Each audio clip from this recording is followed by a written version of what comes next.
조조는 하진에게 원흉인 황감만 제거하면 충분한데 어저께 도성 밖의 군사를 부르는 것은 필요하지 않습니다. 틀림없이 실패할 것으로 생각됩니다. 고 말합니다. 이에 하진은 조조에게 혹시 맹덕 너도 쿠데타 생각을 하는 것이 아니냐 고 묻습니다. 이를 들은 조조는 혼잣말로 천하를 어지럽힐 자는 바로 하진이 될 것이다 고 중얼거립니다. 한편 조정에서는 동탁에 대해 황건적을 격파한 공적이 없음에 대해 죄를 논의하려는데 동탁은 십상시에 뇌물을 주어 오히려 변방을 방위하는 전장군 태양우에 임명됩니다. 이후 서주의 대군 20만을 통솔하게 되어 황제의 보위를 찬탈할 야심을 품고 있었습니다. 동탁은 하진이 보낸 조서를 받고는 사위 중랑장 우보에게 섬서성을 지키게 명령을 하고는 이갑, 곽사, 장제, 번조를 인솔하여 낙양으로 출발합니다. 동탁의 사위이며 모사인 이유가 명분이 정당하여야 대사를 도모할 수 있습니다. 라고 간언을 하여 동탁은 다음과 같은 표문을 보냅니다. 십상시 제거를 위해 낙양에 들어갑니다. 한편 시여사 정태가 하진에게 동탁 승냥이는 이리와 같이 흉악무도하여 도성의 사람을 잡아먹을 겁니다. 고 말하나 하진은 오히려 자네는 의심이 많아 큰일을 도모할 수가 없구나 라고 야단을 칩니다. 노식도 동탁이 잔혹하여 입궁시에 환란이 예상된다 고 간언하나 이 역시 하진은 무시합니다. 이를 들은 정태와 노식은 관직을 버리고 떠납니다. 이와 같이 조정의 대신 중 태반이 떠납니다. 동탁이 민지에 도착하자 하진은 사람을 보내 영접하게 했는데 동탁의 군대는 민지에 주둔한 후 한동안 움직이지 않습니다. 동탁이 도착한 것을 안 장량은 망나니 50명을 장락군 가덕문에 매복시키고는 하태우에게 하진이 가짜 조서를 꾸며 지방의 군사를 입궁시켜 저희를 죽이려 하니 구원 바랍니다 라고 애원합니다. 이에 하태우는 대장군을 찾아가서 사죄하세요 라고 하니 장량은 만약 찾아가면 죽을 것이니 하태우께서 대장군을 입궁시켜 못하게 하여 주십시오 라며 다시 간청합니다. 하태우는 조서를 내려 하진에게 입궁 명령을 내립니다. 주부 진림이 하진에게 간언합니다. 입궁하시면 참화가 예상됩니다. 원수와 조조도 하진에게 십상시를 불러낸 후 입궁하십시오 라고 조언을 하지만 하진은 모두 어린애의 소견이구나 며 무시합니다. 원수는 그럼 군사로 호위해 드리겠습니다 라고 말을 한 후 원수와 조조는 각자의 군사 500명씩을 선발해 원수의 아우 원술에게 통솔하게 합니다. 원술은 군사를 통솔해 청세문 밖에 주둔합니다. 원수와 조조는 하진을 호송하여 장락궁 앞에 도착합니다. 황관이 태우께서는 대장군만 불렀습니다 라며 원수와 조조를 궁문 밖에서 저지합니다. 하진이 혼자서 가덕전 정문에 도착하니 장량과 단교의 군사가 포위할 곳 장량이 비천한 백정놈이라고 꾸짖으며 매복시킨 망나니로 하여금 하진을 참살합니다. 장량은 하진의 수급을 담장 밖으로 던지며 하진이 역모를 꾸미다 참살되었다. 하진의 협박에 못 이겼다는 자는 용서한다. 며 소리칩니다. 이에 원소는 진노하였고 하진의 부장 오광은 청세문 밖에 불을 지릅니다. 원술, 원소, 조조는 들이닥쳐 황관을 모두 살해하고 십상시 조충, 정관, 하운, 곽승을 참살합니다. 장량, 단규, 조절, 후람은 하태우와 태자, 진료왕을 위협해 궁중 뒷길로 하여 북궁으로 도망을 칩니다. 관직은 버렸으나 아직 낙양에 남아있던 노식이 별난 소식에 궁으로 가서 하태우를 위협하며 도망가는 단규에게 역정놈이라고 소리치자 단규는 도망가고 노식은 하태우를 구합니다. 오광은 함유가 황관과 공모해 하진을 살해했다고 소리치며 함유를 참살합니다. 조조는 하태우에게 대리로 대사를 돌보도록 요청 후 장량을 추격해 붙잡고 영제 아들 소제 유변을 찾도록 명령합니다. 장량과 단규는 소제와 진료왕을 위협해 밤중에 낙양성 북쪽에 있는 북망산에 도착합니다. 밤 11시경 한남 중부의 민공이 역정놈들이라고 소리치자 장량은 강물에 뛰어들어 자살을 합니다. 황제와 진료왕은 강변의 잡초 속에서 새벽 5시까지 엎드려 웁니다. 이후 진류왕은 살 길을 찾읍시다 며 길을 찾았고, 아침 7시경 농장의 주인이 이들을 발견합니다. 민공은 단귀를 추격해 참살했고, 머리를 말목에 걸은 후 황제를 찾아나서 드디어 황제를 만납니다.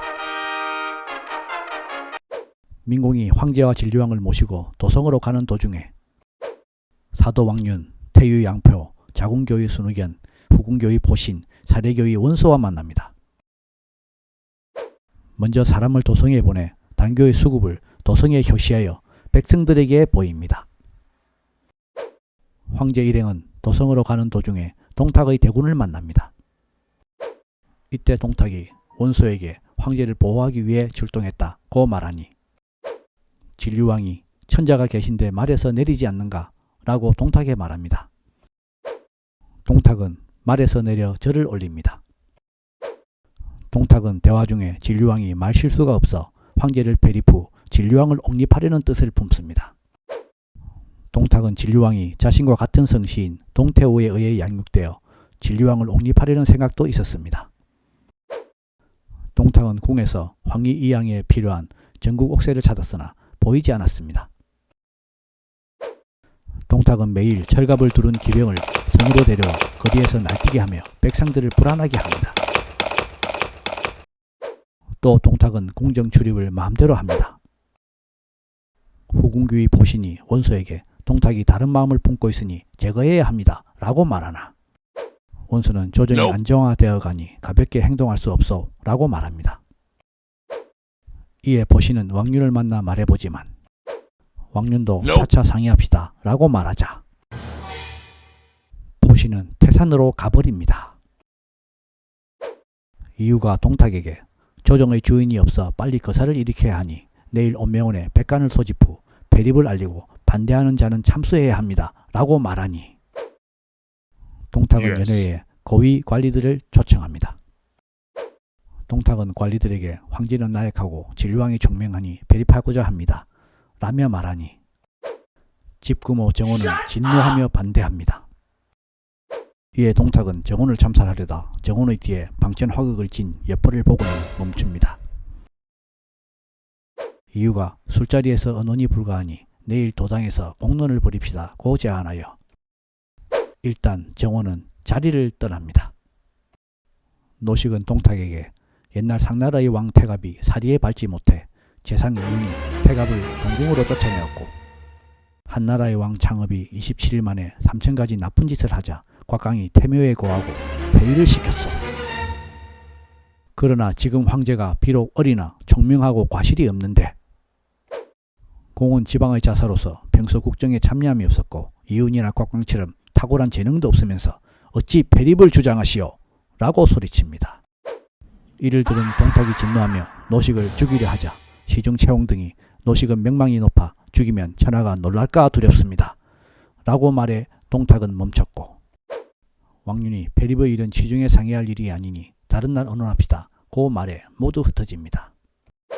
이튿날 정원이 성 밖에서 싸움을 걸어와 동탁은 이유와 함께 맞섭니다. 정원은 욕설을 하며 십상시로 인해 백성이 도탄에 빠졌는데 내 놈은 공적도 없으면서 감히 폐렵을 짓거리냐 고 동탁을 호통칩니다. 여포가 나는 듯이 달려들어 공격을 하니 동탁이 놀라 달아난 후 부하들과 상의를 하며 동탁은 여포와 같은 비범한 장수를 얻으면 천하에 무엇이 두려우랴 며 부러워합니다. 호붕 중랑장 이숙이 여포와 같은 고향입니다.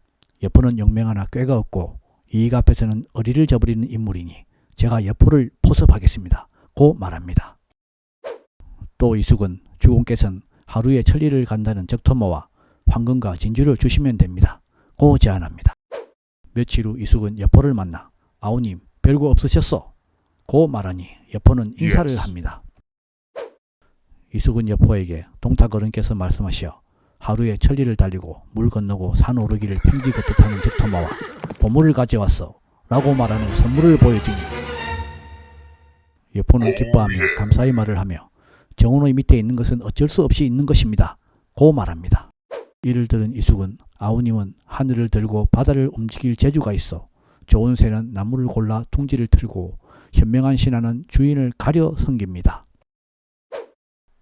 동탁 장군께서는 품성이 고상하시어 인재를 존중하여 상벌을 분명히 하시니 함께하면 대업을 이룰 것이요 라고 말합니다. 여포는 동탁 어른을 엿보인 정훈을 죽여 보답하겠습니다 고 약속합니다. 밤 11시경 여포는 정훈을 방문한 후 한 칼에 머리를 내리치고 정훈이 어질지 못해 내가 죽였다 고 소리칩니다. 이튿날 여포는 정훈의 머리를 가지고 동탁을 방문한 후 동탁을 양아버지로 모시기로 맹세합니다. 여포를 얻은 후 동탁은 권세가 더욱 커지자 스스로 전장군을 겸해 통솔하며 동생 동민을 자장군 호위에 여포를 중랑장 도정우에 봉합니다.